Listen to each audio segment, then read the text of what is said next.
Hello friends, I welcome you all to my YouTube channel Trinity English Joseph. As a part of CBSE Class 10, today we are going to deal about footprints without feet. Lesson 4, a question of trust. Trust is actually built on faith and hope. But blindly if you believe someone, if you hope and trust someone, what kind of consequences do we face? So this is the lesson that we are going to deal today. And it is about a person called Horace Danby, a seemingly respectable locksmith who generally repairs or opens the locks, who secretly robs safes annually or once in a year to buy rare books or rare collections. But he gets outsmarted by a cunning woman posing as the home owner at Shortover branch. So this is what we are going to deal in this particular story. This leads to his arrest and the imprisonment. Horace helps her own the safe for jewels only to find she is another thief.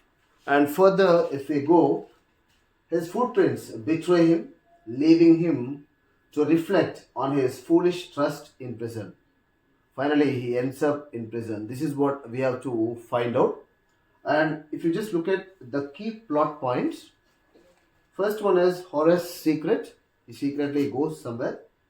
The target. Here, the target is plans a heist at a Shortover branch and the encounter. The encounter with the young woman or young lady and the deception. The young lady traps him to steal all the jewelry and the arrest. The person, because his footprints were found, he was being arrested. And here the irony is that the woman also was another thief. So this is the irony that we have to understand. So what are the central themes? Here, trust and deception and the irony that we find here and the appearance versus the reality. Whatever appears is not reality. Whatever is reality does not sometimes appear. So this is what we have to understand. Now let us enter into the detailed explanation of this particular lesson. Friends, now let us look at a detailed analysis and understanding of this particular lesson, a question of trust. Here starts the lesson. Writer's intro. Victor Canning was a British writer of novels and thrillers who flourished in the 1950s, 60s, 70s, but whose reputation has faded since his death in 1986. He was personally reticent and giving few newspaper interviews. And these are all the some of the famous writings that he had.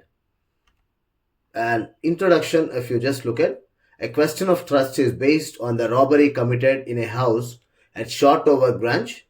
Two professional thieves and burglars come face to face while on the same mission of robbing a safe in the same house. Both of them made elaborate preparation to make the theft a complete success. But what happens? Who was successful and in what way they were successful? So this is what is the story that we are going to deal about now. Value and the moral. One should not trust anyone without finding out about the person. Until and unless we know about the person, if you trust him blindly, what is going to happen is also a kind of a lesson to our lives.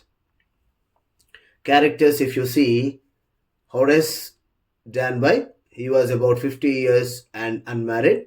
He was good and respectably citizen. He was not completely honest man. He was not very aggressive and did not want to go to prison. And the place here is Shortover Grange, a place where robber plans to commit a robbery. And the lady in red, the lady is in red, is gifted with a rare personality. She is full of confidence. She acts like perfect actress, presenting herself as the lady of the house. And finally, she tricks him and then makes him to make the robbery without even getting found out who she was. And if you just look at the summary, friends, Horace Danby, so he was generally considered to be a good and respectable citizen. He was a 50-year-old bachelor. He lived with a housekeeper. He was an expert lockmaker. However, he was not completely honest. He had been to prison 15 years ago for stealing jewels. He had no desire to become honest. He was careful lest he should run into difficulties for his dishonesty. That's what he was there with. And coming to his likings and disliking, Horace Danby hated prison. He was heartily fond of rare and expensive books. He used to commit one theft a year on an average. The stolen money lasted for the year. He chose the house at Chateau Grange to commit his next burglary. He studied the design of the house carefully for a fortnight or around 15 days. He found that the family had gone to London and the servants to the movies. He broke into the house one afternoon. He hoped to get £15,000 worth of jewels from the safe. So, this is what he carefully planned to. And the jewelry would enable him to buy the books he wanted. He put on his gloves. He took the key from its usual place. He pacified the pet dog by addressing it with love. He reached the safe, placed in the drawing room behind a painting. He was suffering from hay fever. The smell of the flowers at the table made him sneeze. So this is what made him to be aware of that particular surrounding. Appearance of a woman. Just then, a young, beautiful woman in red clothes entered the house. She paused to be the mistress of the house. She suggested to him that he should see a doctor if he was serious about his work. His sneezing has brought her down from the top of the house.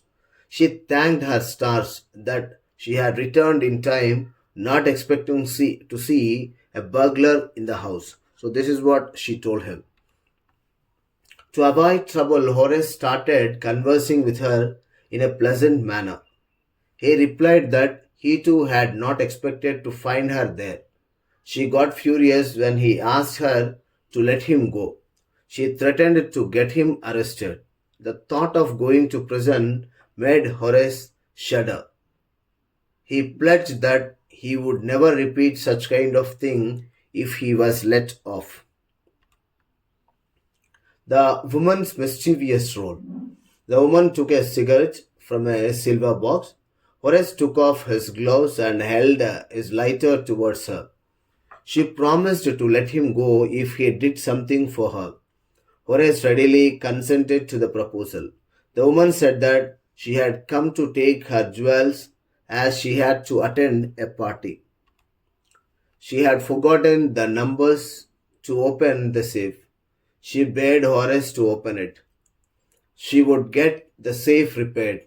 Horace broke the safe open and gave her the jewels. Then he was allowed to go. Horace was arrested. Horace's fingerprints were found on the safe. He was arrested for the jewel robbery on the third day. The house lady was an aged woman of 60.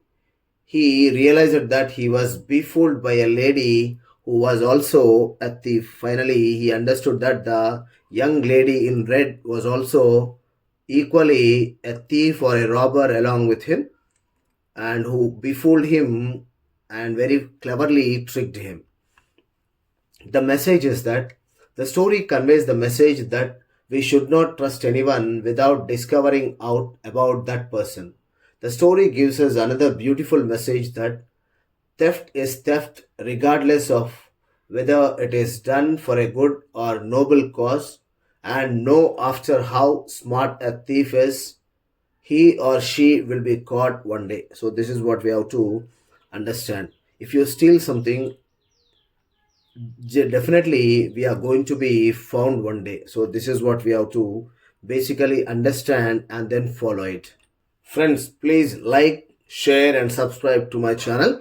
Thank you all for watching my particular video, and keep updated to my channel for more videos. Thank you all. Share with many of the students so that all the students would benefit from this video.